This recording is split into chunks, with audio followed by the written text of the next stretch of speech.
종교개혁 500주년입니다. 500년 전인 1517년 10월 31일 마틴 루터는 그 당시에 카톨릭에서 팔고 있던 면죄부를 반박하는 95개 조문을 그가 몸담고 있었던 위텐베르그 대학 교회의 정문에 꽝꽝꽝 하고 박았습니다. 이것이 교회를 개혁할 뿐만 아니라 사회를 바꾸는 역사적인 전환점이 된 것입니다. 그 당시의 교회는요, 정말 다 허물고 리모델링 하지 않으면 안 될 만큼 병들고 썩어 있었습니다. 그래서 하나님은 루터를 통해서 새로운 교회를 일으키셨습니다. 그것이 바로 개신교입니다. 그리고 이 루터의 종교개혁은 훗날에 카톨릭을 정화시키는데도 또 결정적인 역할을 했습니다. 그러나 우리가 참 역사를 보면은 아이러니한 일들이 참 많죠. 개혁을 앞세우면서 시작한 개신교가 이제 500년이라는 긴긴 세월이 지나가면서 오히려 이제는 개혁받아야 할, 개혁돼야 할 개혁의 대상이 된 것입니다. 물론 그 당시에 카톨릭 교회 교도들처럼 우리 개신교회들, 특별히 우리 한국의 개신교회들도 강한 자부심에 사로잡혀 있죠. 우리야말로 성경적이고 복음적인 교회다. 이렇게 확신하고 있습니다. 과연 그런가? 도리어 우리는 겸손히 자신을 돌아봐야 할 시간이라고 생각합니다. 우리 장로교를 세운 칼빈의 말에 우리가 귀를 기울여요. 교회는 끊임없이 개혁되어야 한다. 여러분, 우리는 끊임없이 우리 자신을 바꿔가야 합니다. 여러분, 우리가 장로교회인데요, 프레스비테리언 처치입니다. 이 장로교회는 보수교회가 아니라 개혁교회, 리포엄드 처치입니다. 원래 장로교회의 원래 이름은 리포엄드 처치입니다. 개혁교회입니다. 개혁교회. 우리는 끊임없이 개혁해 나가야 한다. 이것이 장로교회예요. 루터 당시의 그 카톨릭 교회는요, 소아시아의 7교회 중에 하나인 샤데교회 같았어요. 살았다고 하는 이름은 있지만 죽은 교회입니다. 가장 기본적인 구원의 교리마저 표류하다 보니까 면죄부까지 오게 됐어요. 여러분 잘 아는 것처럼 면죄부를 사면은 죄를 용서받을 수 있다. 돈을 주고 구원을 받을 수 있다. 이건 아주 사악한 교설이죠. 어떻게 이런 데까지 올 수가 있었을까, 교회가. 이것은 신학적인 왜곡뿐만이 아니라 교회가 맘모니즘, 아주 물신주의에 깊이 물든 증거 아니겠어요? 구원을 돈으로 판다. 구원을 주고 돈을 받아가지고 그 돈을 가지고 교회를 짓는 일을 했다 이거죠. 루터는 그 당시 가톨릭 교회가 여러 가지 다양한 교리적인 문제를 갖고 있었지만 그 모든 문제를 한마디로 압축해서 영광의 신학이라고 표현했습니다. 자, 면죄부를 반박한 그 해가 1517년인데 그 다음 해에 하이델베르크로 루터가 불려갔어요. 거기서 그가 한 행위에 대해서 변명할 수 있는 그런 기회가 주어졌습니다. 그랬을 때 그는 이 카톨릭 교회 신학, 중세 스콜라 신학을 영광의 신학이다. 테올로기아 글로리아라고 표현하면서 이것에 반해서 자신의 신학, 루터의 신학은 십자가 신학이다. 테올로기아 크루시스라고 이름을 붙였습니다. 영광의 신학, 그리고 그 반대편에 서 있는 십자가 신학. 자, 이것이 무엇인가? 우리가 이것을 이해하기 위해서는요, 우리 교회의 역사를 조금 생각해 볼 필요가 있습니다. 여러분, 우리가 잘 아는 것처럼 초대 예루살렘 교회가 얼마 지나지 않아서 큰 박해를 받았죠. 그 이후에 우리 교회는 항상 박해를 받는 소수의 종교였습니다. 처음에 유대인들에게 박해받았고 또 지역에 있는 이방인들에게 박해를 받았어요. 그러다가 네로 황제 때부터는 아주 국가적인 차원에서 전국적으로 박해가 이루어졌습니다. 그 박해라고 하는 것이 짧으면 몇 년이지만 길 때는 몇십 년을 갔습니다. 전체적으로 약 300년이라고 하는 시간이 우리 기독교인들에게는 박해와 고난의 시간이었어요. 자, 이 시기에 우리 그리스도인들이 얼마나 어렵게 살았는가라고 하는 것을 보여주는 그런 이야기들이 많이 있죠. 그중에 이들이 이 박해를 피해서 가바도기아라고 하는 곳에 있는 동굴에서 살았습니다. 그것에 뭐 잠깐 여행을 가지고 하루 이틀 있는 그런 것이 아니라 거기서 때로는 몇십 년도 살았다 이거예요. 또 여기에 로마에 있는 카타콤입니다. 지하 묘지인데 그 로마에 있는 카타콤 지하 묘지에 그곳에서 살았어요. 여기 지금 이렇게 침실같이 꾸며놓고 사는 곳인데 지하에 얼마나 축축하고 힘들었겠어요. 뭐 하루 이틀 사는 것도 어려운데 여기서 10년, 20년을 살았다 이거죠. 여러분, 우리가 그 당시에 그들이 처했던 삶을 어렵지 않게 상상할 수 있지 않습니까? 궁핍과 가난이라고 하는 것은 당연한 거고요. 가정에서 쫓겨나기도 하고 직장에서나 또는 사회에서 소외되는 등 수많은 억울한 일들을 그들은 감수해야 했습니다. 옥에 갇히기도 하고 고문을 당하기도 하고 심지어는 화형을 당하기도 했습니다. 왜? 다른 무엇 때문이 아니에요. 우리가 지금 믿고 있는 그 예수를 믿고 있다는 그 이유 때문이었어요. 여러분, 그 당시에 그런 박해와 고난 가운데 있었던 교회의 성도들이 추구한 신앙은 지금 우리가 추구하는 신앙과 똑같았을까? 예수를 잘 믿고 열심히 믿으면 잘 살고 막힌 벽이 뚫리면서 형통한 길이 주어진다. 그런 믿음을 갖고 있었을까? 예수를 믿고 구원받고 영생을 얻으면서 동시에 이 세상에서도 좀 편안하고 유복하게 사는 그런 것을 기대하는 믿음을 갖고 있었을까? 아마도 그런 믿음을 갖고 있었던 사람들은 이미 박해 초기에 일찌감치 교회를 떠났을 것입니다. 그들의 소망은 이 세상에 있는 것이 아니었습니다. 그들이 누리고 싶은 영광은 이 땅에서의 영광이 아니었어요. 부활의 영광이었습니다. 그리고 그 부활의 영광을 얻기 위해서는 이 세상에서 마땅히 이런 고난을 받아야 된다. 라고 생각했다 이거예요. 왜 우리가 이런 고난을 당해야 될까? 이렇게 의구심을 갖는 것이 아니라 마땅히 우리가 이런 고난을 겪어야 한다. 이렇게 생각했다고요. 이것이 바로 루터가 말하는 십자가 신학입니다. 초대교회는 십자가 신학의 교회였어요.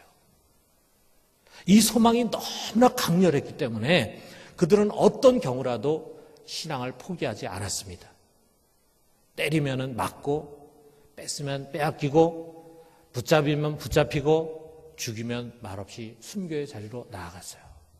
저항하지 않았어요. 미워하지 않았어요. 바로 이 신앙, 고난 중에서도 예수를 사랑하고 영원한 영광을 소망하는 이 신앙, 아니 고난을 당연한 것으로 여기면서 묵묵히 감수하는 이 신앙이 주위 사람들에게 오히려 깊은 도전을 주었습니다. 그들은 물었죠. 도대체 당신들 속에 있는 그 소망의 비밀이 뭔가, 소망의 이유가 뭔가? 라고 물었을 때 그들은 확신을 가지고 바로 예수 때문이다. 예수를 증거했습니다. 그들이 예수를 잘 믿어서 세상의 영광을 갖는 모습 보고 부러워하면서 나도 저 종교를 가지면은 저렇게 잘 살 수 있겠지, 이런 기대를 가지고 사람들이 교회로 오는 것이 아니라 정말 자기보다 더 형편없이 고난 중에 사는데도 불구하고 그들 속에 있었던 그 기쁨, 그 소망, 그것이 그들에게 도전이 된 것입니다. 그것이 그들을 교회로 이끄는 힘이 된 것입니다. 그래서 사람들이 점차로 교회에 모였고 로마 제국은 점점 약해졌어요. 그런 가운데 마침내 313년에 밀라노 칙령이 있었습니다. 그것을 통해서 이제 기독교는 로마 제국 안에서 공인된 종교가 됐어요. 이제는 마음껏 신앙생활을 할 수 있게 됐습니다. 그래서 그동안엔 지하에 숨어가지고 몰래 예배드렸는데 이제는 지상으로 올라왔어요. 그래서 건물도 짓고 예배당도 지었습니다. 그러면서 이 기독교는 매우 빠른 속도로 성장했습니다. 뭐 배가 정도가 아니에요. 어느 지역에서는 뭐 한꺼번에 막 집단적으로 사람들이 교회 안으로 몰려왔어요. 그러면서 이 밀라노 칙령이 있은 지 채 100년도 되기 전에 기독교는 로마의 국교가 됐습니다. 대다수가 이제는 기독교를 믿는 사람들이 됐다 이거죠. 자, 그러다 보니까 이 교회의 모습도 달라지기 시작했어요. 교회는 더 이상 힘 없는 사람들의 모임이 아닙니다. 신앙을 지키기 위해서 고난과 순교를 각오할 필요가 없어요. 아니, 오히려 그 반대예요. 이제는 신앙을 갖지 않으면 살기 힘든 사회가 됐어요. 로마 제국 후기와 그 다음에 유럽으로 넘어가면서 서서히 이제는 교회를 다니지 않으면, 기독교 신앙을 갖고 있지 않으면은 박해를 받거나 쫓겨나는 그런 사회가 됐습니다. 자, 시민의 대다수가 이제 교인이 되니까 교회는 자기도 모르는 사이에 굉장히 힘이 있는 그런 기관이 됐어요.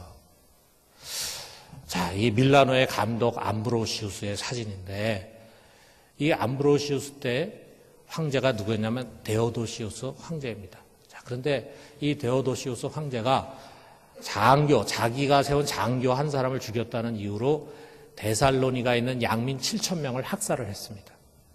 그 사건을 가지고 이 암브로시우스가 이 데오도시우스 황제를 수찬 정지를 했습니다. 징계를 한 거죠. 교회 징계를. 감독이 이 황제를 징계를 했어요. 그랬을 때 이 황제가 그 해의 성탄절에 교회 앞에서 자기의 잘못한 죄를 자복하고 용서를 구했습니다. 자, 사람들은 교회의 변화된 심에 놀라기 시작했어요. 그리고 중세로 넘어가면서는요, 이 교회와 국가의 힘겨루기가 계속됐습니다. 그 절정이 바로 이 사건인데, 11세기에 성직자 수임권을 놓고 교황 그레고리 7세와 그 당시에 신성 로마 제국의 황제였던 하인리히 4세가 있었는데, 이 교황이 황제를 징계했습니다. 그래서 수찬 정지를 시켰습니다. 그 당시에는 수찬 정지라는 게 굉장히 무서운 징계였던 것 같아요. 자, 그러니까 이 황제가 수찬 정지를 당하니까 정치적인 생명의 위협을 느꼈던 것 같아요. 그래서 이 사람이 교황을 찾아갔는데, 마침 교황이 그때 알프스의 카노사라고 하는 곳에 있었는데 매우 추운 지역이었다래요. 거기에 이 황제가 가가지고 3일 동안 맨발로 교황 앞에 무릎을 꿇고 용서를 빌었습니다. 야, 교회의 힘이 대단한 거죠. 세상에 최고의 권력을 가진 황제가 교황 앞에 맨발로 무릎을 꿇고 용서를 빌었다 이거예요.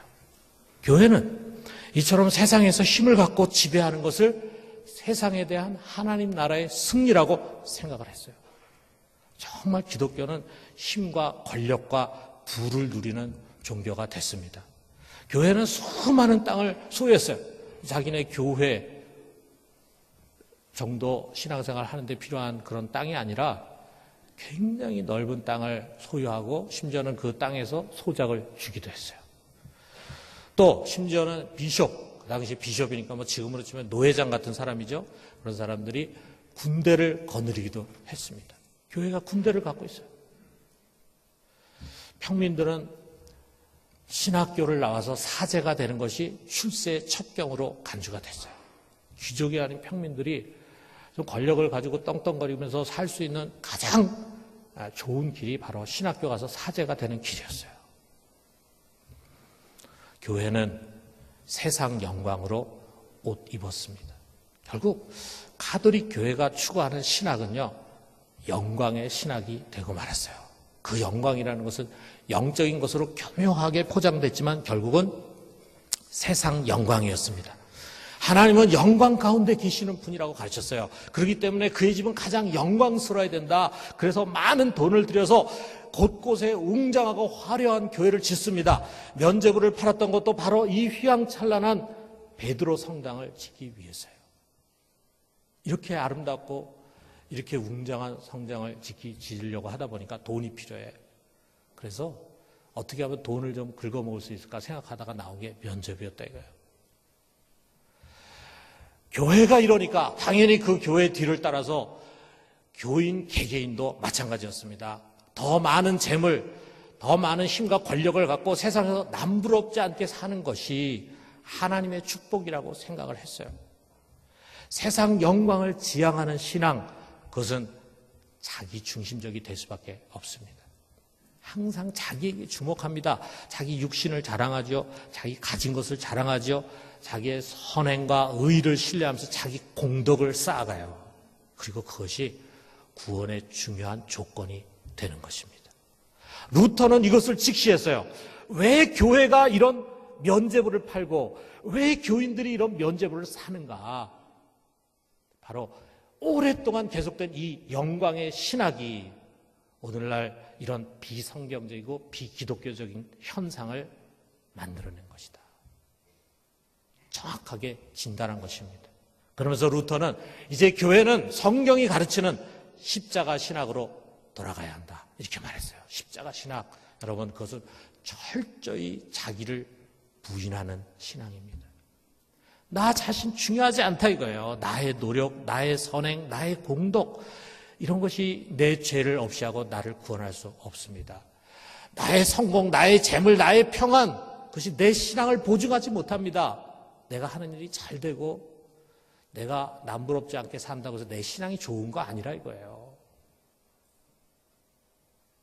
오직 예수 그리스도 십자가에 못 박히신 하나님의 아들만이 우리가 주목해야 할 분이에요. 그에게는 하나님의 의, 곧 은혜로 주실 구원의 선물이 있습니다.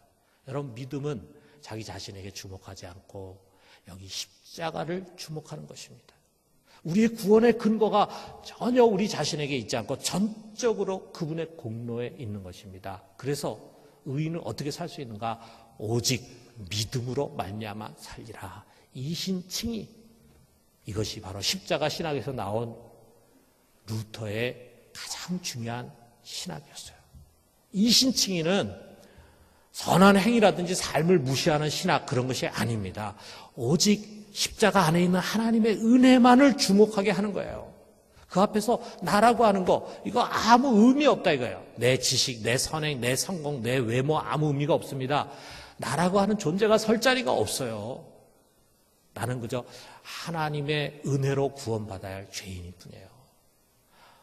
왕뿐만이 아니라 저 밑에 평민에 이르기까지 다 똑같습니다. 하나님 앞에서 우리는 오직 하나님의 은혜로만이 구원받을 수 있고 하나님의 은혜로만이 죄 씻음 받을 수 있는 죄인이라고 하는 거, 이것은 누구나 다 똑같다 이거죠. 여러분, 예수를 믿으면서도 여전히 내가 중요하고 내 의가 살아있는 것은요, 우리도 모르는 사이에 십자가 신학에서 우리가 영광의 신학을 쫓아갔기 때문입니다. 우리가 외모를 자랑하고 자식을 자랑하고 명품을 자랑하고 자기가 갖고 있는 재물을 자랑하고 자기가 지금까지 이룬 업적을 자랑하면서 자기가 그렇게 중요한 이유는 우리가 신앙생활을 하면서 십자가 은혜를 잃어버렸기 때문이에요. 아울러 십자가 신학은 이것입니다. 하나님은 영광 가운데 계신 것이 아니라 고난 속에 계신 분이다 라고 하는 거예요. 여러분, 하나님 보내신 그 아들 우리 주 예수 그리스도는 육신으로 이 땅에 오실 때 영광을 받기 위해서 오신 것이 아닙니다. 그는 고난을 받기 위해서 오셨어요. 그의 태어남부터 그의 죽기까지의 모든 삶의 과정은요, 고난의 연속입니다. 그는 그런 고난을 당하기 위해서 오셨고, 그렇기 때문에 고난을 당하는 자들의 친구로 그들 가까이 계셨어요. 그러므로 고난은 저주가 아닙니다. 고난은 그리스도를 따르는 자라면 누구든지 짊어져야 할 십자가입니다. 여러분, 제자의 길은 바로 고난의 길입니다. 여러분, 오늘 우리가 읽은 이 성경은요, 영광과 고난의 의미를 정확하게 가르쳐주는 말씀이에요. 우리는 영광 가운데서 부르심을 받았어요. 어떤 영광입니까? 하나님의 자녀의 영광입니다. 여기 16절에 보니까 성령이 친히 우리의 영과 더불어 우리가 하나님의 자녀인 것을 증언하시나니, 우리 안에 오신 성령께서 우리에게 꼭 가르쳐 주려고 하는 것은 뭐냐면, 너는 이제 하나님의 자녀다, 하나님의 아들, 하나님의 딸이다라고 하는 것을 끊임없이 증언해 주십니다. 여러분, 이게 얼마나 영광스러운 자리입니까? 이 세상에 있는 모든 피조물은 아직 죄로부터 속량되지 못해 죄 아래에 있어요. 그렇기 때문에 그들은 죄로부터 해방된 하나님의 자녀들을 부러워합니다. 여러분, 우리가 그리스도인이 된다는 것은요, 그냥 교회에 나오는 교인이 된다는 것이 아닙니다. 이미 하나님 앞에서 가장 존귀한 자로, 최고의 영광의 자리에 앉아 있는 것입니다. 이것이 바로 하나님께서 여러분과 저에게 주신 최고의 축복입니다. 아울러서 하나님의 자녀된 사람들에게는요, 미래의 영광이 약속이 되어 있습니다. 여러분, 우리가 받은 영광이 이것으로 끝이 아니에요. 여기 17절 상반절에 보니까 자녀이면 또한 상속자, 곧 하나님의 상속자요, 그리스도와 함께한 상속자니 그랬어요. 먼 미래, 언제가 될지 모르지만 그러나 여러분과 저에게는요, 하나님으로부터 유산을 상속받는 영광이 기다리고 있습니다. 그런데 우리가 그것이 보통 상속자가 아니라 이거예요. 여기에 뭐라 그랬냐면 하나님의 상속자요, 그리스도와 함께한 상속자니 그랬어요. 그리스도와 같은 수준의 상속자다. 여러분이 세상의 마지막 날에 우리 하나님께서 그의 아들 된 예수 그리스도에게 내가 이 하나님의 거룩한 뜻을 이루기 위해서 수고했다라고 하면서 그에게 영광을 안겨주시는 그 자리에 여러분과 제가 서 있게 된다는 이야기예요. 여러분, 얼마나 영광스러운 자리입니까? 그리스도와 함께한 영광을 그날 우리가 얻게 될 것입니다. 이런 어마어마한 영광이 약속이 되어 있어요. 자, 그렇다면 그 약속을 받은 사람이 우리의 이 짧은 인생 세상에서 어떻게 살아가야 하는가라고 하는 게 17절 하반절에서 18절에 나와 있잖아요. 자, 우리 같이 한번 읽어봅시다. 우리가 그와 함께 영광을 받기 위하여 고난도 함께 받아야 할 것이니라. 생각하건대 현재의 고난은 장차 우리에게 나타날 영광과 비교할 수 없도다. 장차 우리에게 주어질 영광이 기다리고 있습니다. 그런데 그 영광을 우리가 받기 위해서는요, 이 세상에서 그리스도와 함께 고난을 받아야 돼요. 고난을 받게 돼 있습니다. 여러분, 이것이 모든 영광의 상속자들이 가야 할 길입니다. 마치 부산에서 서울로 가는 기차의 선로가 미리 다 놔져 있잖아요. 기차는 다른 곳으로 갈 수 없어요. 그 선로대로 가야 합니다. 다른 곳으로 가면은 탈선이 돼요.